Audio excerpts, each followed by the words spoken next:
Good morning, students. Today we discuss about the ENT unit topic rhinitis. सबसे पहले अपन लेते हैं definition. It is the inflammation of the nasal mucosa. Means rhinitis एक group of disorder है जो कि मोस्टली डेवलप होता है नोज की म्यूकस मेम्ब्रेन के अंदर. इसके अंदर नोज की म्यूकस मेम्ब्रेन के अंदर इन्फ्लामेशन या फिर इरिटेशन की कंडीशन डेवलप होती है और ये कंडीशन मोस्टली राइनो वायरस या फिर कोई भी एलर्जेंस और नॉन एलर्जेंस के कारण डेवलप होती है, जिसके कारण पर्सन के अंदर कई टाइप्स के severe symptoms like as common cold symptoms and nose discharge है वो डेवलप होता है. देन आते हैं इसके कॉजेज़ पे. तो कॉजेज़ के अंदर फर्स्ट इसका मेन कॉज है राइनो वायरस जो कि कंडीशंस को लीड्स करता है. देन किसी भी टाइप के ड्रॉपलेट इन्फेक्शन वगैरह हो जाए उसके कारण. ड्रॉपलेट इन्फेक्शन का मीन्स कोई भी पर्सन जैसे छींकने स्नीजिंग वगैरह से जो ड्रॉप्स निकलती है उसके कारण किसी अदर पर्सन के अंदर इन्फेक्शन हो जाए, वायरल वगैरह हो जाए, उसके कारण हो सकती है. देन कुछ एनवायरमेंटल ट्रिगर्स होते हैं लाइक एज डस्ट पार्टिकल्स है, मोल्ड है, पोलन है, ग्रास है, ट्रीज़ है, एनिमल्स है. तो ये सारे ऐसे एलर्जेंस होते हैं जो कि राइनाइटिस की कंडीशंस को डेवलप करते हैं. देन फॉरेन पार्टिकल्स होते हैं कई टाइप्स के जो इस कंडीशंस को डेवलप कर सकते हैं, या फिर बॉडी जो अपना टेम्परेचर है, एनवायरमेंटल टेम्परेचर या फिर ह्यूमिडिटी है उसके अंदर चेंजेस आने के कारण भी ये कंडीशन डेवलप हो सकती है. इसको अपन सीजनेबल राइनाइटिस बोल सकते हैं. जैसे गर्मियों से एकदम से सर्दी में गए या फिर ठंड से एकदम से गर्मी में जाते हैं तब अपन को स्नीजिंग, छींके वगैरह आना स्टार्ट हो जाती है. तो ये भी एक टाइप का राइनाइटिस होता है जो कि सीजनेबल राइनाइटिस कहलाता है. Then some type of medications है जैसे कि पेनिसिलिन है, एस्प्रिन है, वो भी राइनाइटिस को डेवलप कर सकती है और इस टाइप के राइनाइटिस को अपन ड्रग इंड्यूस राइनाइटिस बोलते हैं. तो इसके जो कॉजेज होते हैं उसके अकॉर्डिंग भी अपन राइनाइटिस को टाइप्स के अंदर डिवाइड कर सकते हैं. देन आता है इसका क्लासिफिकेशन. तो क्लासिफिकेशन के अंदर इसको 2 टाइप्स के अंदर डिवाइड कर रखा है. फर्स्ट आता है एक्यूट राइनाइटिस, सेकंड आता है क्रॉनिक राइनाइटिस. इसके अलावा अपन इसको 2 अलग अलग टाइप्स के अंदर भी डिवाइड कर सकते हैं जिसको अपन बाद में डिस्कस करेंगे. तो फर्स्ट आता है एक्यूट राइनाइटिस जो कि शॉर्ट टाइम पीरियड के लिए होता है और क्रॉनिक राइनाइटिस ये लॉन्ग टाइम पीरियड के लिए होता है. एक्यूट राइनाइटिस को भी अपन 2 टाइप्स के अंदर डिवाइड करते हैं, नॉन एलर्जिक और एलर्जिक राइनाइटिस. सेम वैसे ही क्रॉनिक को भी अपन नॉन एलर्जिक और एलर्जिक के अंदर डिवाइड करते हैं. और इसके अंदर जो नॉन एलर्जिक राइनाइटिस है इसको अपन फर्दरली 2 टाइप्स के अंदर डिवाइड करते हैं, इन्फेक्टिव और नॉन इन्फेक्टिव. तो एक्यूट के ये 2 टाइप्स हो गए और क्रॉनिक के नॉन स्पेसिफिक और स्पेसिफिक. अब अपन फर्स्टली अपन लेते हैं एक्यूट राइनाइटिस जो कि शॉर्ट टाइम पीरियड के लिए और सडनली डेवलप होता है.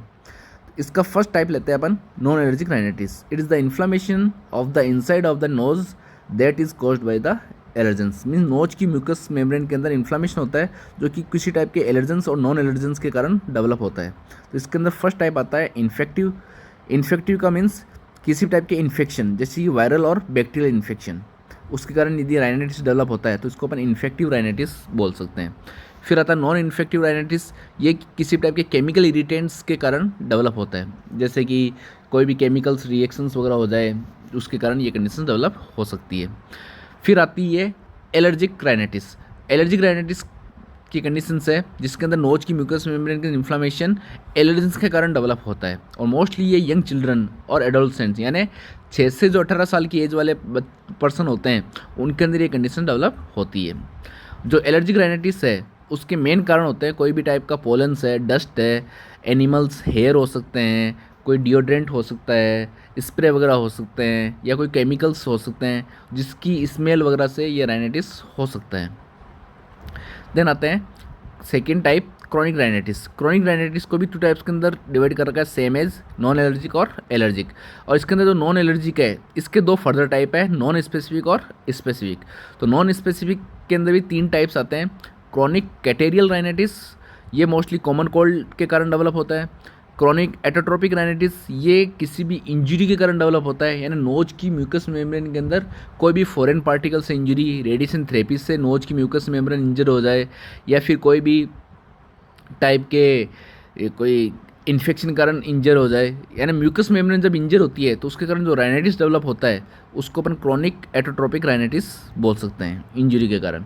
फिर आता है ड्रग इंड्यूस जिसको अपन पहले भी डिस्कस किया था. ड्रग इंड्यूस राइनाइटिस है वो किसी टाइप के drugs like as aspirin, penicillin और भी अदर टाइप्स ड्रग्स हो सकती है, non steroid anti inflammatory drugs वगैरह उसके कारण राइनाइटिस हो सकता है. फिर आता है स्पेसिफिक. स्पेसिफिक के अंदर कुछ टाइप के बैक्टीरियल डिजीज़ है जिसके कारण ये कंडीशन डेवलप हो सकती है। तो बैक्टीरिया कौन कौन से है, जैसे सिफिलिटिक डिजीज़ है, ट्यूबरकुलोसिस डिजीज़ है, लूपस इरिथ्रोमेटस डिजीज़ है, या फिर लेप्रोसी वगैरह है, तो उसके कारण डेवलप होता है। सिफिलिटिक के अंदर सिफिलिस बैक्टीरिया, ट्यूबरकुलोसिस के ट्यूबरकुलोसिस बैक्टीरिया, लेप्रोसी के अंदर माइकोबैक्टीरियम लेप्रोसी बैक्टीरिया है जो राइनाइटिस को डेवलप कर सकता है। और लूपस इरिथ्रोमेटस ये एक ऑटो इम्यूनिटी डिजीज़ है जिसके कारण ये कंडीशन डेवलप हो सकती है। फिर आता है एलर्जिक, इसके अंदर एक ही टाइप आता है पेरिनियल एलर्जिक राइनाइटिस, जो कि किसी भी टाइप के पेरिनियल इन्फेक्शन के कारण हो सकता है। फिर आता है इसके क्लिनिकल मैनिफेस्टेशन। अभी अपने जो टाइप्स पढ़े थे इनको अपन दो ऐसे भी टाइप्स के अंदर डिवाइड कर सकते हैं। एक्यूट के अंदर दो टाइप्स लिख सकते हैं, क्रोनिक और acute and chronic, sorry acute के अंदर एलर्जिक और नॉन एलर्जिक लिख सकते हैं, और क्रोनिक के अंदर अपन इसको टाइप्स को ये जैसे एक्यूट कैटेरियल राइनाइटिस है, एक क्रोनिक एटोट्रोपिक है, ड्रग इंड्यूस है, रेडिएशन थेरेपी राइनाइटिस है, तो इस टाइप के अलग टाइप्स के अंदर डिवाइड कर सकते हैं। फिर आता है क्लिनिकल मैनिफेस्टेशन। इसके क्लिनिकल मैनिफेस्टेशन को 3 स्टेजेस के अंदर डिवाइड कर रखा है। फर्स्ट आती है स्टेज ऑफ इन्वेशन, यानी कुछ घंटे के अंदर जो इसके सिम्टम्स अपीयर होते हैं तो उसको स्टेज ऑफ इन्वेशन। इन्वेशन का मीन्स होता है जो वायरस है या फिर जो राइनाइटिस कंडीशंस है वो स्टार्ट ही हो रही है, तो इसके अंदर जो सिम्टम्स अपीयर होंगे, स्नीजिंग की कंडीशंस होगी, नोज के अंदर बर्निंग सेंसेशन होगा, ऑब्स्ट्रिक्शन क्योंकि वहाँ पर म्यूकस का कलेक्शन हो जाएगा इस कारण ऑब्स्ट्रिक्शन हो सकता है, नोज के अंदर प्लूराइटिस मीन्स ईचिंग वगैरह की कंडीशन डेवलप हो सकती है, और हेडेक के सिम्टम्स है वो अपीयर हो सकते हैं। इसको अपन अर्ली सिम्टम्स में भी लिख सकते हैं। फिर आते हैं लेट सिम्टम्स, जो कि होते हैं 2 स्टेजेस के अंदर, स्टेज ऑफ सीक्रेशन और stage of resolution. Stage of secretion है वो कुछ दिन बाद स्टार्ट होती है और कुछ दिन तक चलती है। तो इसके अंदर लो ग्रेड फीवर होगा पेशेंट को, मेलेज की कंडीशन मीन्स बहुत ज़्यादा थकान की महसूस होगी, और राइनोरिया होगा। Rhinorrhoea means nasal discharge start हो जाएगा, और जब नेजल डिस्चार्ज होगा तो नोज को क्या कर देगा, ऑब्स्ट्रक्ट कर देगा, तो ऑब्स्ट्रक्शन की कंडीशन डेवलप होगी। फिर आती है स्टेज ऑफ रिसोल्यूशन। तो इसके अंदर क्या होता है, डिजीज़ का रिसोल्यूशन स्टार्ट होता है। तो ये जो स्टेज है वो 5 से 6 दिन के लिए चलती है, और इसके अंदर सिम्टम्स है वो 7 दिन के लिए लगभग चलते रहेंगे, यानी लास्ट 7 दिन होंगे, और फिर ये वर्स होते जाएंगे, यानी उस समय ये सिम्टम्स है वो सीवियर रहेंगे, फिर धीरे धीरे ये रिड्यूस होना स्टार्ट हो जाएंगे। देन आती है इसका डायग्नोस्टिकुलेशन। तो इसके अंदर अपन फिजिकल एग्जामिनेशन से या हिस्ट्री कलेक्शन के थ्रू अपन पता लगा सकते हैं कौन से एलर्जेंस या कौन से नॉन एलर्जेंस, या फिर जैसे सीजन के अंदर चेंजेस वगैरह है उसके कारण राइनाइटिस डेवलप हुआ है या नहीं हुआ है, वो अपन पता लगा सकते हैं।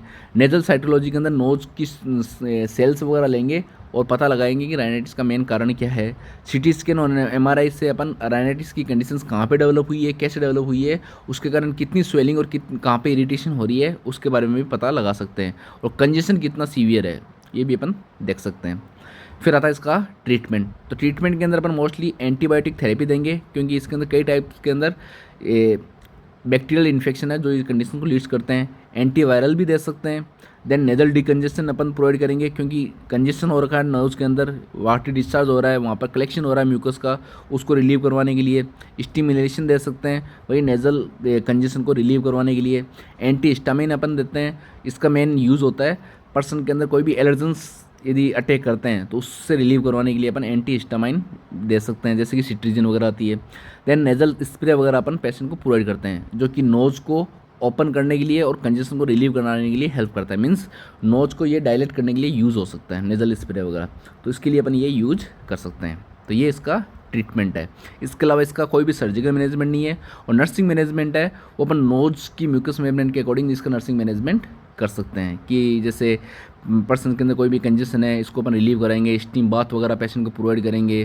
देन पेशेंट का नोज़ को प्रॉपर साफ़ करेंगे, उसका टॉवल्स है उसको सेपरेट यूज़ करने के लिए अपन बोलेंगे। छींक आने पे किसी टाइप के टॉवल या रुमाल का यूज़ करने के लिए बोलेंगे। किसी भी पेशेंट के कांटेक्ट में नहीं आने के लिए अपन उनको बोलेंगे। तो ये अपन नर्सिंग मैनेजमेंट अपन कर सकते हैं। So this topic is complete. यदि किसी टाइप का यहाँ पे डाउट है तो मेरे से कभी भी तुम पूछ सकते हो। Thank you.